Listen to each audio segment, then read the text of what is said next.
Hola, mi nombre es Jorge Andrés Varela y continuando con el tema de membranas citoplasmáticas, hablaremos acerca del aparato de Golgi y el transporte a través de vesículas. El aparato de Golgi es un organelo compuesto por sáculos membranosos aplanados en forma de disco llamados cisternas, que se apilan para formar unas estructuras en forma de listón y por vesículas que se forman de dominios periféricos de las cisternas. El aparato de Golgi debe su nombre a su descubridor, el médico italiano Camillo Golgi, que en 1898 se percató de la existencia de esta estructura membranosa gracias a la tinción metálica de células del cerebelo. El aparato de Golgi está ubicado cerca del núcleo y el retículo endoplasmático. De hecho, las proteínas sintetizadas en el retículo endoplasmático son transportadas por medio de vesículas que se fusionan con el aparato de Golgi.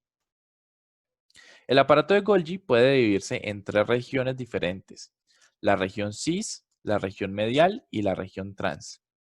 La región cis es la red de túbulos más cercana al retículo endoplasmático y se cree que funciona como una estación de clasificación que distingue las proteínas que deben enviarse de regreso al retículo endoplasmático. La zona o región medial es la que se encuentra en la etapa de transición entre la zona cis y la zona trans.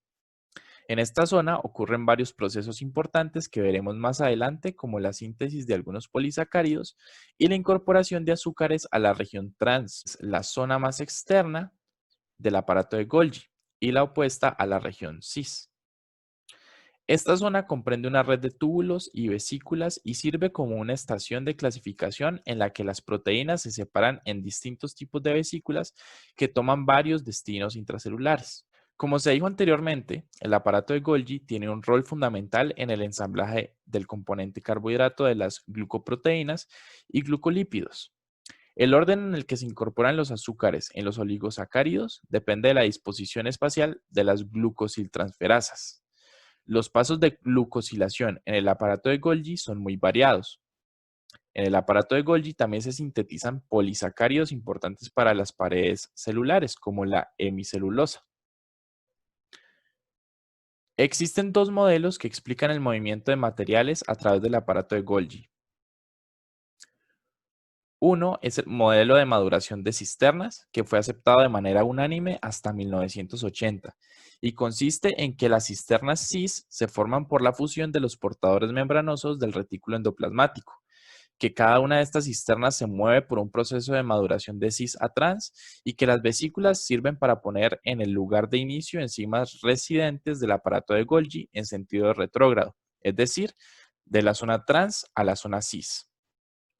El otro modelo que vemos a la izquierda es el modelo de transporte vesicular, que consiste en que el aparato de Golgi tiene una naturaleza más estática y el cargamento, o sea, las proteínas secretoras, lisosómicas y de membrana, se pasan por medio de vesículas que surgen de un compartimiento de membrana y se fusionan con el compartimiento o la cisterna continua. En este caso, las vesículas se mueven de forma anterógrada, o sea, de la parte cis a la parte trans. Bueno, para entender de una forma más idónea el paso de proteínas entre los sistemas endomembranosos, a continuación estudiaremos los tipos de transporte en vesículas y sus funciones. Para empezar, hay que decir que las vesículas transportadoras son segmentos que se desprenden de membranas donadoras y posteriormente se fusionan con membranas receptoras. Estas vesículas poseen cubiertas proteicas formadas por proteínas solubles que se ensamblan en la superficie de la membrana vesicular. Su apariencia se puede ver en la siguiente gráfica. Las funciones de estas cubiertas proteicas son básicamente dos. La primera es actuar como dispositivo mecánico que hace que la membrana se curve y forme una vesícula desprendible. Y la segunda función es proporcionar un mecanismo para seleccionar los componentes que transporta la vesícula. Si bien se han identificado diferentes clases de vesículas cubiertas, las cuales se distinguen por las proteínas que conforman la cubierta, su apariencia y la función que cumplen, las que más se han estudiado hasta el momento son tres: las vesículas cubiertas COP2, las vesículas cubiertas COP1 y las vesículas cubiertas con clatrina, las cuales podemos identificar en esta gráfica. Aquí podemos ver las COP2, las COP1 y las cubiertas con clatrina. Las vesículas cubiertas COP2 desplazan materiales de retículo endoplasmático hacia adelante, es decir, hacia el espacio Ergic, o sea, el compartimiento que hay entre el retículo endoplasmático y el aparato de Golgi, y hacia el mismo aparato de Golgi.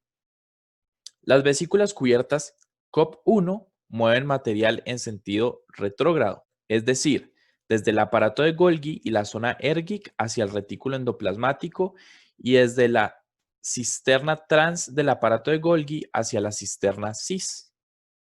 Y las vesículas cubiertas con clatrina movilizan material de la zona trans del aparato de Golgi hacia los endosomas, lisosomas y vacuolas vegetales. También se conoce que mueven material de la membrana plasmática hacia otros compartimientos citoplasmáticos. Entrando más en materia con las cubiertas vesiculares, tenemos que las vesículas cubiertas con COP2 median la primera rama del traslado por vía biosintética del retículo endoplasmático al Ergic y la red cis de Golgi. Estas también seleccionan y concentran ciertos componentes para transportar en las vesículas. Las proteínas seleccionadas por las vesículas cubiertas por COP2 incluyen enzimas que actúan en etapas avanzadas de la vía biosintética, como por ejemplo las glucosiltransferasas de Golgi, las proteínas de membrana participantes en el acoplamiento y fusión de vesícula con el compartimiento blanco, y proteínas de membrana que pueden unirse con cargamento soluble. Entre las proteínas de cubierta COP2 se encuentra una pequeña proteína G llamada SAR1 que es reclutada específicamente en la membrana del retículo endoplasmático. La función de SAR1 es la regulación del inicio de formación de la vesícula y del ensamblaje con el receptor de la misma vesícula, tal como podemos apreciar en la figura 8.26. La molécula SAR1-GDP llega a la membrana del retículo endoplasmático guiada por la proteína JEF o factor de intercambio de guanina que cataliza el intercambio de GDP por GTP, lo que permite a la molécula SAR1-GTP extender una hélice a lo largo de la membrana dentro de la hoja citosólica. Este proceso induce a la curvatura de la membrana. Posteriormente es reclutado el dímero SEC23-SEC24, lo que se cree que induce un aumento de la curvatura. Luego de esto se unen los polipéptidos SEC13-SEC31 al complejo para formar el andamiaje externo de la cubierta. El resultado final, a mayor escala, se puede apreciar en la figura 8.27. Por otro lado, las vesículas cubiertas con COP1 se acumulan en presencia de un análogo de GTP no hidrolizable, porque como sus contrapartes COP2, la cubierta posee una proteína de unión con GTP llamada ARF1, cuyo GTP unido debe hidrolizarse antes de desarticularse la cubierta. Las vesículas cubiertas con COP1 median el transporte retrógrado de proteínas, incluido el movimiento de las enzimas residentes en el aparato de Golgi en dirección trans a cis, y el movimiento de enzimas residentes del retículo endoplasmático del Ergic y el aparato de Golgi de regreso al retículo endoplasmático. Para comprender la función de las vesículas cubiertas con COP1 en el transporte retrógrado hay que considerar un tema más general, y es la conservación y recuperación de las proteínas residentes del retículo endoplasmático. Los estudios sugieren que las proteínas se mantienen en un organelo por la combinación de dos mecanismos. Primero, la retención de las moléculas residentes que se excluyen de las vesículas de transporte. Esta retención puede basarse sobre todo en las propiedades físicas de la proteína. Por ejemplo, no es probable que las proteínas solubles, que son parte de grandes complejos, y las proteínas de membrana con dominios transmembrana cortos entren en la vesícula de transporte.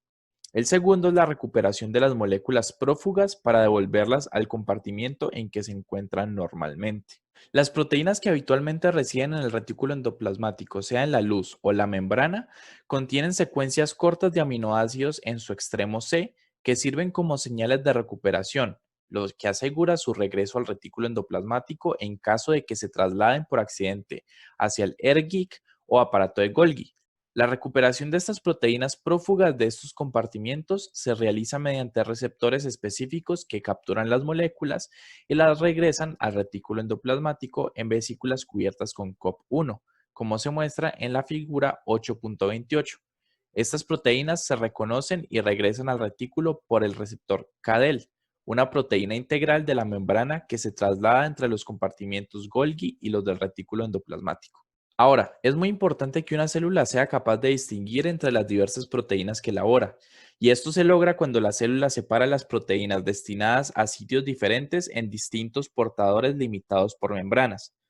La red trans de Golgi, que es la última estación en el aparato de Golgi, funciona como una instancia clasificadora y dirige las proteínas hacia diversos destinos. La más conocida de las vías posteriores del aparato de Golgi es la que lleva enzimas lisosómicas. Las proteínas lisosómicas se sintetizan en ribosomas unidos con la membrana en el retículo endoplasmático y se transportan al aparato de Golgi junto con otros tipos de proteínas. Una vez en las cisternas de Golgi, ciertas enzimas reconocen a las enzimas lisosómicas solubles y catalizan la adición de un grupo fosfato en dos pasos a ciertos azúcares manosas de las cadenas de carbohidratos con enlaces N. Por lo tanto, a diferencia de otras glucoproteínas clasificadas en la red trans de Golgi, las enzimas lisosómicas tienen residuos de manosa fosforilada que actúan como señales de clasificación. Las enzimas lisosómicas se transportan desde la red trans de Golgi en vesículas cubiertas con clatrina, que fueron las otras vesículas que habíamos mencionado al principio, pero que nos faltaba definir. De estas, basta con señalar que las cubiertas contienen una celosía externa parecida a un panal formada por la proteína clatrina, la cual constituye un soporte estructural, y una capa interna formada por adaptadores de proteína que cubren la superficie de la membrana de la vesícula y que está dirigida hacia el citosol. El término adaptador describe una molécula que vincula físicamente dos componentes distintos. Las enzimas lisosómicas están flanqueadas desde la red trans de Golgi por una familia de proteínas llamadas GGA en la superficie interna. Los adaptadores GGA se unen con una señal clasificadora en las colas citosólicas de los componentes para manosa 6-fosfato. A su vez, estos MPR o receptores para manosa 6-fosfato se unen con las enzimas lisosómicas solubles dentro de la luz de la vesícula.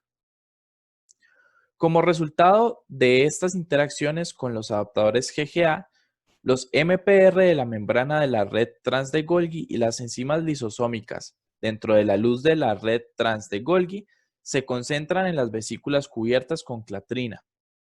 En la red trans de Golgi comienza con el reclutamiento en la membrana de una pequeña proteína para la unión GTP, en este caso ARFL, que establece las condiciones para la unión con otras proteínas de la cubierta, a semejanza de SAR1 que mencionamos para COP2.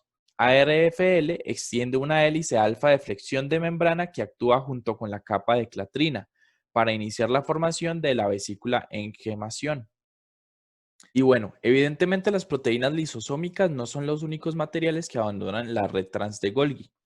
Las proteínas de membrana destinadas a la membrana plasmática y los materiales secretores destinados a la exportación fuera de la célula también se transportan desde la red trans de Golgi, pero se sabe poco de los mecanismos implicados. De acuerdo con un modelo, los portadores membranosos se producen cuando la red trans de Golgi se fragmenta en vesículas y túbulos de diversos tamaños. Este concepto se adapta al modelo de maduración de cisternas que propone que las cisternas del aparato de Golgi se mueven en forma continua en dirección a la red trans de Golgi, donde tendrían que dispersarse para permitir la maduración continua de la pila de Golgi. Los dos grupos de proteínas de la membrana plasmática están reunidas en dominios diferentes en la membrana TGN y son llevados hasta la superficie celular por transportadores separados. Es posible que las proteínas plasmáticas de células no polarizadas, como los fibroblastos y los leucocitos, no requieran señales de separación especiales. Es posible que estas proteínas tan solo se trasladen de la red trans de Golgi a la superficie celular en vesículas de la vía secretora constitutiva. Finalmente, vamos a hablar levemente de los mecanismos de direccionamiento de las vesículas a un compartimiento en particular. Y es que la fusión de las vesículas requiere interacciones específicas entre membranas diferentes y a pesar de que se ha hecho mucha investigación al respecto, no se sabe a ciencia cierta los mecanismos mediante los cuales las células dirigen las vesículas a compartimientos especiales. Pero se asume que una vesícula contiene proteínas que regulan su movimiento y la capacidad de fusión de esa vesícula. Estos son los pasos que ocurren entre el desprendimiento de la vesícula y la fusión de esta. Primero se da el movimiento de la vesícula hacia el compartimiento blanco específico. En muchos casos, las vesículas membranosas deben viajar distancias considerables en el citoplasma antes de llegar a su objetivo final. Acto seguido se da el acoplamiento de las vesículas al compartimento blanco. En algún momento durante el proceso que conduce a la fusión vesicular, las membranas de la vesícula y el compartimento blanco entran en contacto estrecho debido a la interacción entre las regiones citosólicas de las proteínas integrales de las dos membranas. Las proteínas clave que participan en estas interacciones se conocen como SNARE y constituyen una familia de más de 35 proteínas de membrana, cuyos miembros se localizan en compartimentos subcelulares específicos. Luego se produce la fusión entre las membranas de la vesícula y el blanco. Y según el consenso actual, la capacidad de una vesícula y la membrana blanco particulares para fusionarse depende de la combinación específica de proteínas SNARE y RAP que interactúan también por proteínas de fijación, que pueden ser proteínas fibrosas cilíndricas, las cuales pueden formar un puente molecular entre las dos membranas a una distancia de entre 50 a 200 nanómetros, y grandes complejos de proteínas múltiples que parecen mantener cercanas a las dos membranas. Por ejemplo, una clase de proteínas fijadoras fibrosas llamadas golginas actúan en el interior y la periferia del complejo de Golgi. Entre las funciones atribuidas a las golginas pueden estar las que actúan como tentáculos para alcanzar y capturar vesículas de transporte que portan un cargamento unido al aparato de Golgi. La fusión de una vesícula o gránulos secretores con la membrana plasmática y la descarga subsiguiente de su contenido se llama exocitosis por medio de un poro de fusión que se forma gracias a proteínas SNARE de la membrana blanco y la membrana de la vesícula. Muchas gracias.